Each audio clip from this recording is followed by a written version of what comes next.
Coach, before we get into the opponent, just talk about making the tournament in your third year at Alabama. Yeah, it's special. I remember when my agent called me and said, you want to interview for the Alabama job? I was like, Alabama, really? And I remember that first interview back in Dallas 3 years ago. And now, we're here, and this is something that Coach Battle and I talked about, where we wanted to be in year 3, making the tournament and potentially having a chance to, if we play well, have a chance to advance. But it hasn't played out exactly the way I thought it would play out. We didn't achieve in the regular seasons all of the goals that I wanted or that we'd envisioned. But the main thing is our team fought through adversity, and we were able to go to St. Louis and win a couple of games and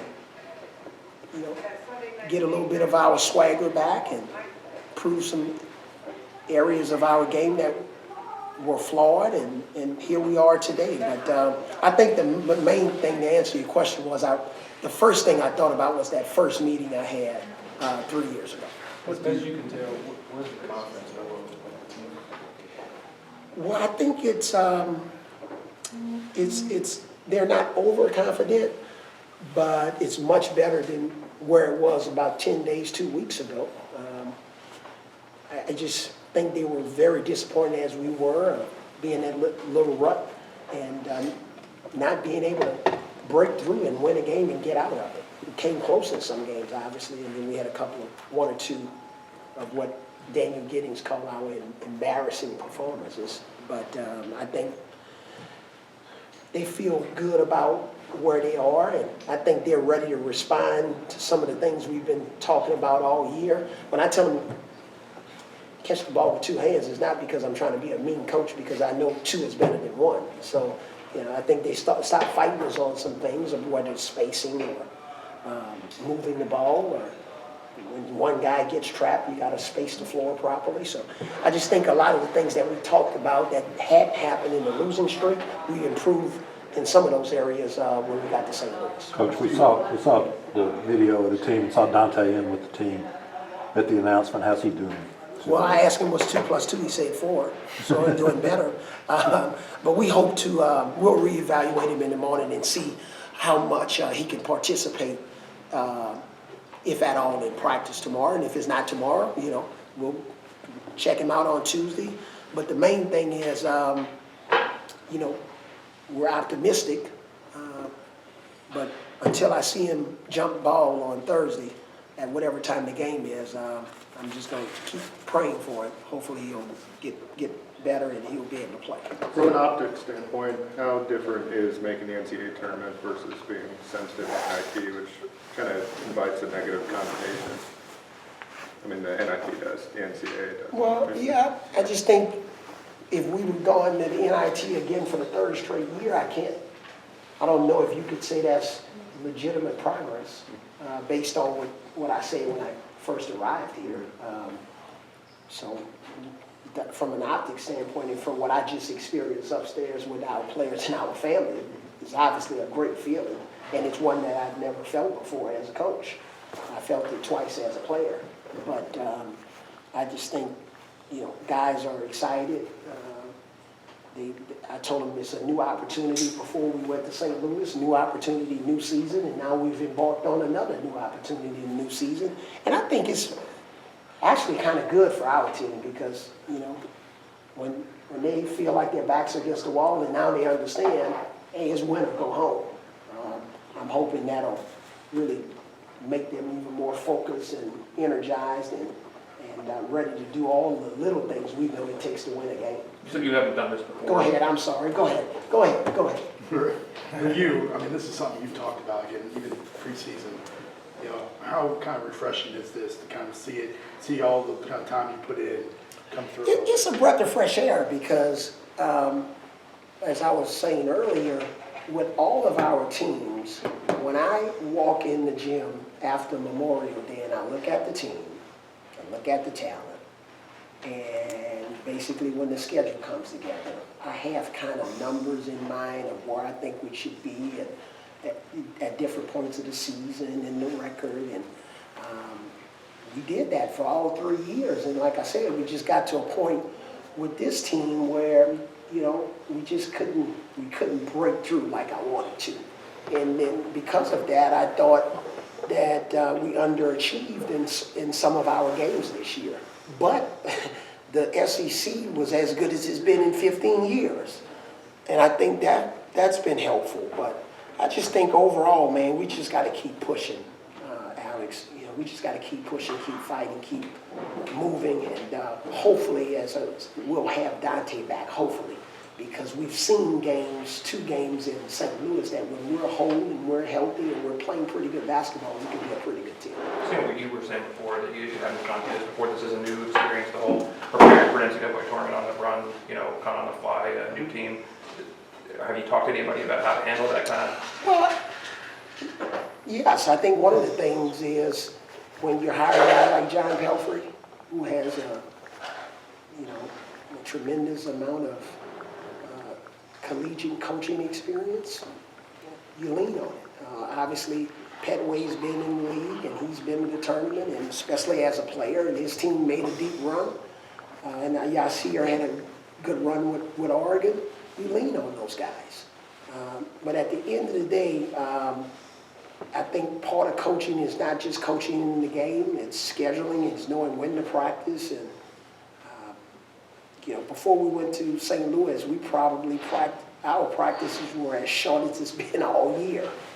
So and they responded, and we had pretty good energy. So I lean on those guys, and maybe one or two other guys around the country that I have a relationship with that's had pretty successful coaching careers in college. How big was it to see John Petty get some shots? That was, that was one of the things coming out of that game. He and AJ, because they both struggled off the bench. But specific to your question, John, his release point was good. His elevation was good. He played a little bit inside the three-point line. So if nothing else, that was a real positive coming out of that game. Obviously, in our first game, Dante did a pretty good job on winging, and I think Gabriel was happy that he didn't play, obviously, with the way he shot the ball. Coach, what's something that you've done with this team to help them get over the offensive lulls? It happens to all basketball teams. What's something, they respond to from you? Speed. I think one of the things is, pace of play. We just weren't running the ball, even after made shots. We just got to get the ball up the floor, and that helps us get in our offense, even if we can't score. And it's just, at one point, just too much ball watching. Colin has the ball, we're just watching him too much. And just everybody needs to participate in their own way, because we have a lot of guys that can handle the ball. And another huge thing, it's not going to get a lot of headlines, but getting Herb Jones back for us, Herb means a lot to our team on both ends of the floor. And having him back for that A&M game, and obviously the Auburn game was important to us, because in the Auburn game, we needed to basically eliminate Jared Harper. And Herb does a great job of doing that with his defense. You still have a more film to watch, but what have you seen from Virginia Tech? I haven't watched him at all. I haven't seen it. Yeah. Well, I mean, we haven't scouted him, we haven't had a meeting. I didn't know if you had seen him before, if you had any. Well, maybe during the season, you might see him play a game, just watching him in the background, but you're not really scouting him. So I know Buzz Williams very well, okay? But when I'm finished with you guys, we'll go up and get started and break the film down. The guys are loading a bunch of their games on my computer as we speak. So the next time we meet, I'll have a little bit more information on Virginia Tech for you. Along those lines, what you were talking about before, the other players, how much do you anticipate the success moving forward on the other guys, JP, Braxton, Dante, if you can play, or other guys stepping up in scoring and playing bigger roles? I think that was one of the things that hurt us when we're not having enough participation from the entire team. In games, Braxton almost has a double-double against Auburn, and Herb is playing his defense. Galen Smith giving us a post presence. Dante doing what Dante doing.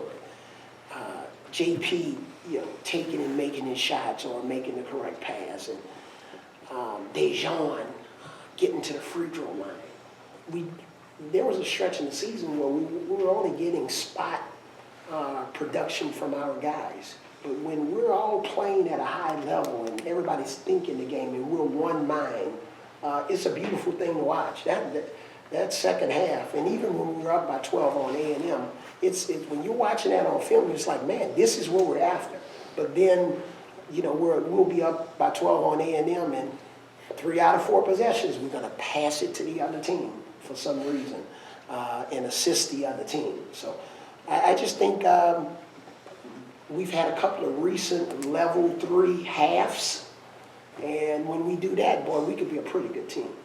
Let's do one more question, guys. Anything else? How critical was that Texas A&M win that? I mean, and how anxious were you in that timeout? You know, it was critical, but at the same time, we still have so many teaching points. 3 out of 4 turnovers.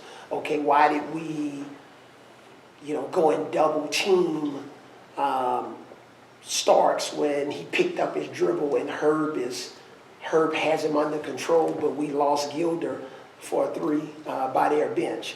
You know, why did we have pick and roll coverage breakdowns with 2 of our guys on Starks 3 at the end of the game? So instead of winning by 6 and 7 points comfortably, we put ourselves in that position. But fortunately, you know, Colin got the ball out in space and made an incredible shot that's probably going to go down in history for our team and basically help hopefully catapult the rest of our season. Were you thinking you guys were going to be in without that?